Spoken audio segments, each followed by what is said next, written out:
And in business news, the Debt Management Office says it is set to expand capital market offerings by listing its 130 billion naira sovereign sukuk on the Nigerian Exchange Limited and the FMDQ Securities Exchange Limited. The DMO said this in a statement obtained from its website earlier today. According to the DMO, listing of the 130 billion naira sovereign sukuk on the NGX and FMDQ will expand the range of financial offerings available to investors in the capital market, while stating that the opportunity to buy and sell the sovereign sukuk will provide liquidity to investors and promote price discovery. It also reveals that the total sovereign sukuk issued since the product was introduced in 2017 stood at 742.57 billion naira. And in a bid to increase the nation's reserves generation, the Accountant General of the Federation, Mrs. Oluwatoyin Amaden, has expressed readiness of her office to collaborate with the Nigerian Customs Service.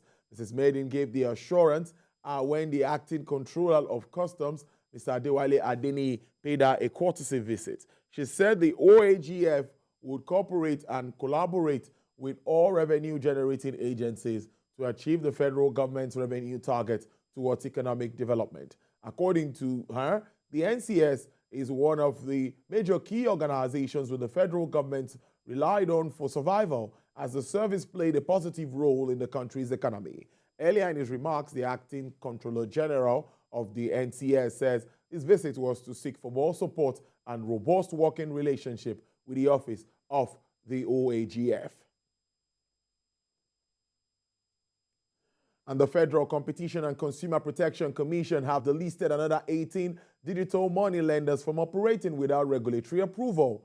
The Executive Vice Chairman of the Commission, Mr. Babatunde Erukera, in a statement in Abuja, said the digital money lenders were operating in violation of a limited interim regulatory registration framework and guidelines for digital lending 2022. He said the Commission has ordered Google to remove the applications from the Play Store. Mr. Erukera reiterated the Commission's commitment to ensure legal and ethical operations in digital money lending. He called on consumers to prioritize and patronize, only approved digital money lenders.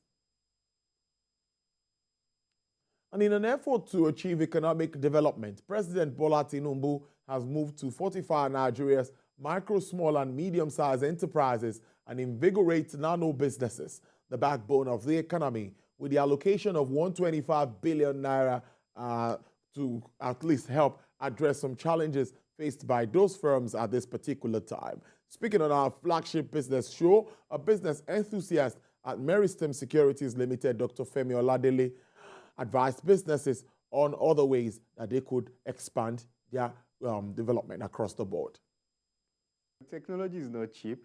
More so, when we look at competence level, to use technology, the fact that I have a smartphone does not mean that I can necessarily use it for my business. Developing content, so if I am involved in selling stuff online, to develop content to be able to advertise by myself is not easy if you have not been in the field. So I would say that many organizations are adopting technology. I read a report by Keeper about those who use their platforms. You know, they offer all sorts of services. And they mentioned that the use of their technology for bookkeeping processes, inventory management, payments, and all of that is increasing since COVID. But we also know that how would you tell a roadside mechanic, for example, to use Excel to keep track?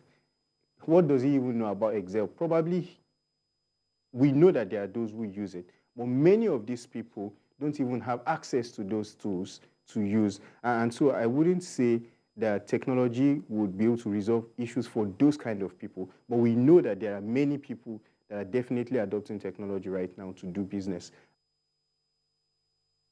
The Kenyan government has ordered WorldCoin cryptocurrency project to stop signing up new users due to data privacy concerns.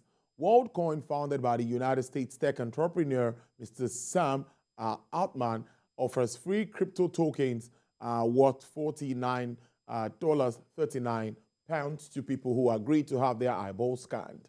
The government has warned citizens to be cautious giving their data to private companies. According to Kenyan communication authorities, citizens need to worry about how the biometrics data was stored. Meanwhile, Ministry of Interior has launched an investigation into a crypto project and called on security services and data protection agencies to establish its authenticity and legality. Meanwhile, Asian shares stumbled today as U.S. bond yield hit 9 months peak and pushed the dollar higher, while investors waited anxiously to see if results from Apple and Amazon justify the tech sector's sky-high valuation. Europe looked set for a subdued opening, with Eurostock 50 futures 0.1% lower, FTSE futures up 0.2%, as the Bank of England is expected to raise interest rates later in the day. Both S&P 500 and Nasdaq futures were flat, following a wave of selling on Wall Street overnight as investors took profit on 5 months of gains a day after rating agency Fitch cut the U.S. government's credit ratings. In Asia, MSCI's broadest index of Asian Pacific shares outside of Japan fell 0.2% after a sharp drop of 2.3% the day earlier. Japan's Nikkei slid 1.3%, bringing its losses to so far in August to 2.7%, giving back some of the 7.5% surge seen a month earlier.